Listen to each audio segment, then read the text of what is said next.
Last chapter में हमने देखा था कि हम एरेज कैसे बना सकते हैं और इंडेक्स्ड एरे क्या होता है और एसोसिएटिव एरे क्या होता है। तो इस चैप्टर में हम देखते हैं कि जी हम मल्टी डायमेंशनल एरेज कैसे बना सकते हैं। मल्टी डायमेंशनल एरेज जो है वो इंडेक्स्ड और एसोसिएटिव को मिला के बनाए जाते हैं और इसका तरीका कुछ ऐसे है और ज़रूरत इसकी कुछ ऐसे है कि आप देखिए हमने हमारे पास यहाँ पे 3 कस्टमर्स हैं और इधर जो हम इंडेक्स्ड एरे में और लेकिन एसोसिएटिव एरे में हमने एक कस्टमर का डेटा डाला हुआ है।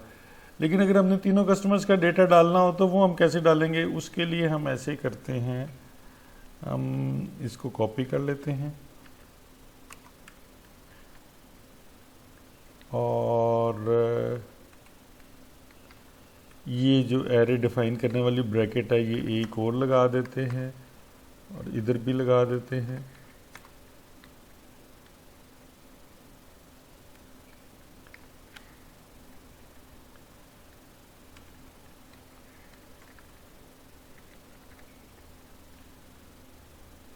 तो ये हमारा एक इंडेक्स एरे के अंदर हमने एक एसोसिएटिव एरे बना दिया है। इसका कैसे पता चल रहा है, क्योंकि ये ब्रैकेट जो है पहले इंडेक्स की इंडेक्स 0 को के लिए है और ये फिर एसोसिएटिव एरे के लिए है। इसको हम कॉपी करके तीनों कस्टमर्स का डेटा इस तरह से डालते हैं। ये दूसरा आ गया कस्टमर, ये तीसरा आ गया। इधर हम नेम चेंज कर लेते और इधर हमने अच्छा, और फिर हमने इन एरेज के एलिमेंट्स को सेपरेट करने के लिए इनके एंड पे कॉमा भी लगाना है, जैसा कि हमने इधर भी लगाया हुआ था और इधर भी कॉमा लगाया हुआ था। तो ये जो एलिमेंट्स हैं ये सेपरेट हो गए हैं और ये अब ऑल कस्टमर डेटा जो है ये एक इंडेक्स्ड एरे है जिसकी एलिमेंट्स जो हैं वो एसोसिएटिव एरेज हैं, 3 एसोसिएटिव एरेज हैं। अच्छा, इसको डिस्प्ले करने का जो आसान तरीका है वो हम यूज़ करते हैं एको और प्री और फिर वार डंप एको क्लोज कर देते हैं।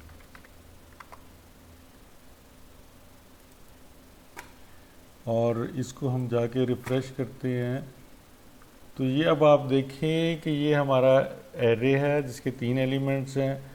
उसके इंडेक्स 0 पे एक और एरे है जो कि एसोसिएटिव एरे है जिसकी 3 वैल्यूज़ हैं। फिर इसके इंडेक्स एलिमेंट 1 पे भी एक और 3 एलिमेंट्स का एरे है जिसकी की नेम, ईमेल और फ़ोन, और फिर इंडेक्स 2 पे भी 3 एलिमेंट्स हैं। तो ये हमारा जो है एक मल्टी डायमेंशनल एरे आ गया है। अच्छा, अब इसमें अगर आपने एक इंडिविजुअल एलिमेंट को एक्सेस करना हो तो उसका तरीका ये होता है एको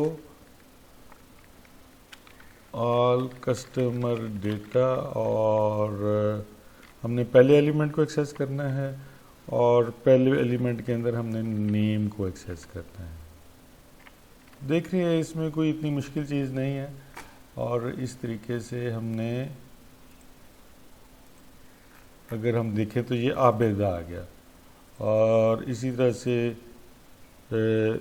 तीसरे कस्टमर के ईमेल को अगर हमने एक्सेस करना है तो हम चूँकि 0 से शुरू हो रहा है इंडेक्स तो तीसरा कस्टमर दूसरे इंडेक्स पे आएगा। तो हम ईमेल लिख देते हैं और इसको भी हमने सेव करके और रिफ़्रेश किया तो ये खालिद का ईमेल इस जगह पे आ गया। ऑल कस्टमर डेटा में हमने ये किया था कि हमने जो है एक इंडेक्स्ड एरे बनाया और उसके एलिमेंट्स जो थे एसोसिएटिव एरे थे। हम ये भी कर सकते हैं कि बजाय इंडेक्स्ड एरे के हम एक एसोसिएटिव एरे बनाएं और उसके एलिमेंट्स भी एसोसिएटिव एरे हों। उसका क्या तरीका है, इसको हम कॉपी कर लेते हैं और इसको हम इधर ले आते हैं और इसको हम 2 कह देते हैं। इस जगह पे हम कीज़ स्पेसिफाई कर देते हैं खुद से और ये ऐसे आ गया।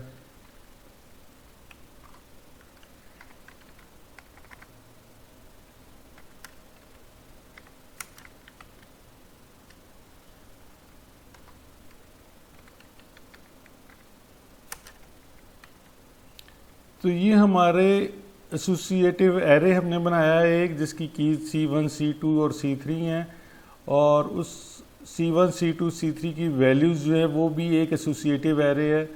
जैसे इसकी वैल्यू ये है तो और फिर इसके अंदर अपनी कीज़ हैं इसकी।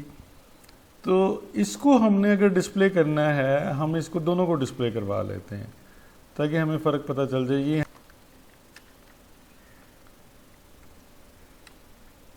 इस तरह से हम डिस्प्ले करवा लेते हैं।